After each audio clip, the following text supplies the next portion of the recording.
Hair extension से आप क्या समझते हो ये बताओ सबसे पहले तो मुझे। एक्सटेंशन से आप लोग क्या समझते हो ये बताओ। बाल कम हो और हाँ जो वॉल्यूम देने के लिए लंबे करने के लिए। ठीक है, एक्सटेंशंस आप लोग घरों में प्लग में वो कॉर्ड लगाते हैं, लंबा कहीं पर वायर नहीं जाता है तो एक वो एक्सटेंशंस आते हैं, लंबा कॉर्ड लगा हुआ रहता है, उसमें वायर रहती है, तो उसको हम कहीं पर भी उठा करके ले जाते हैं, उसको क्या कहते हो आप लोग? क्या कहते हो? पटिया कहते हो, है ना। तो वो एक्सटेंशंस कहलाता है इंग्लिश के अंदर, ठीक है। तो एक्सटेंशंस क्या होता है, आपके आईलैशेस एक्सटेंशंस भी होते हैं, नेल एक्सटेंशंस भी होते हैं, आपके हेयर एक्सटेंशंस भी होते हैं, है ना। तो जैसे मैंने करवा रखा है, क्योंकि मैंने नाखून का काम करवा रखा है, तो ये क्या कहलाएंगे? Nail extensions. एक्सटेंशंस आपको याद रखना है, राइट दैट। अब ये जो हेयर्स रहते हैं ये हमारे ओरिजिनल हेयर्स रहते हैं, 100% ह्यूमन नेचुरल हेयर्स, ठीक है। एक सर का बाल रहता है। आपने अपने बाल देखिए, आप अपनी चोटी ये बना रखी है, पोनी बना रखी है, उसको आगे कीजिए, केवल ऐसे आगे कर लो। ऊपर से आपका बाल मोटा है ना, और नीचे आते आते क्या होता है, ऐसे पूंछ रह जाती है ना, ऐसे टेल रह जाती है, ठीक है। तो ये हमारा नेचुरल हेयर रहता है।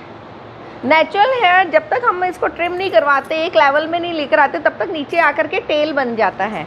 अब जो हमारे पास में एक्सटेंशन है उसमें क्या है, यही है, ऊपर मोटा और नीचे आकर के टेल हो गई, ठीक है। तो ये क्या है, 100% नेचुरल ह्यूमन हेयर्स हम लोग एक्सटेंशंस में लगाते हैं, ठीक है।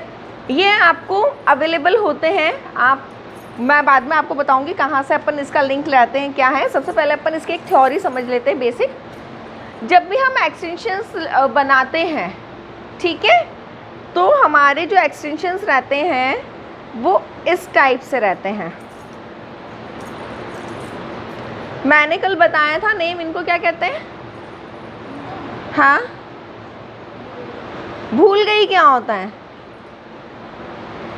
ये इस टाइप से हम लोग बनाते हैं, इसको कहते हैं स्टैंड। क्या होता है ये? स्टैंड, स्टैंड, ठीक है, खड़ा रहता है स्टैंड, यानी स्टैंड। तो ये जो चीज़ रहती है ये हमारी स्टैंड कहलाती है। क्या कहलाती है? और ये स्टैंड कितने ग्राम की होती है?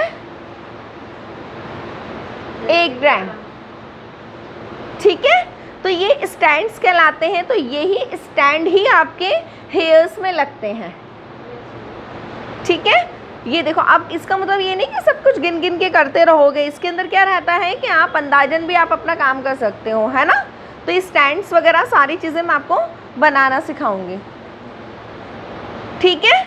तो ये क्या कहलाएंगे? आपके स्टैंड, और ये आपके कहलाएंगे हेयर्स, ठीक है। हेयर्स जो रहते हैं, जो ओरिजिनल हेयर्स रहते हैं, वो थोड़े से कर्वी रहेंगे, इनकी पहचान रहती है। समझ में आई बात? जितने भी आपके ओरिजिनल हेयर रहते हैं वो थोड़े से कर्वी रहते हैं। आपने कभी भी देखा है किसी के भी नेचुरल हेयर को बिल्कुल सिल्की स्ट्रैंड देखा है? सिल्की तो आपने देखा होगा, पर बिल्कुल एकदम से सीधे बाल देखे हैं कभी भी किसी के?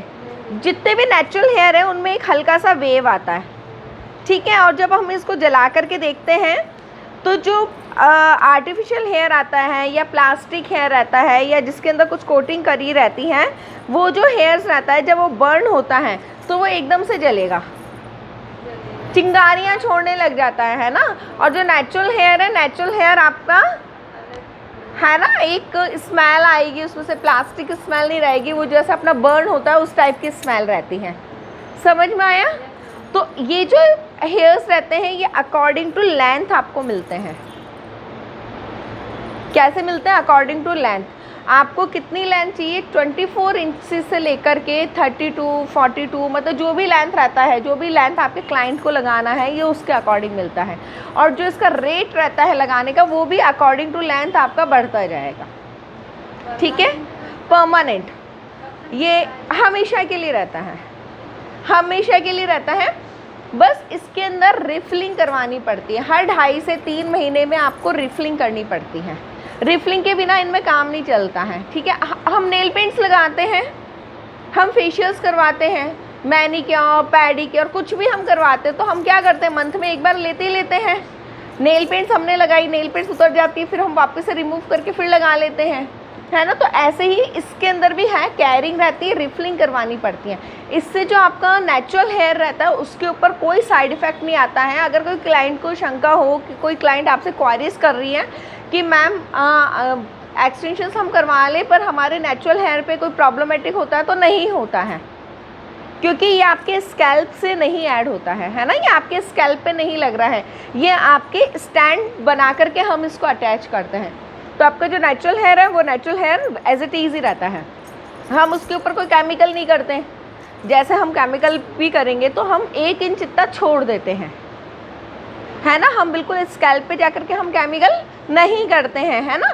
तो ऐसे ही ये जो स्टैंड है, ये स्टैंड भी हम थोड़ा सा डायमीटर लेकर के, थोड़ा सा उसमें सेंटीमीटर्स लेकर के हम छोड़ करके और फिर उसको लगाते हैं, तब हम अप्लाई करते हैं। ठीक है, यहाँ तक क्लियर है। हम लोग डबल टोन में काम करते हैं, है ना। तो सिंगल टोन और डबल टोन कुछ नहीं होता है, जो आपका नेचुरल हेयर है वो आपका नेचुरल हेयर ऐसे ही आएगा।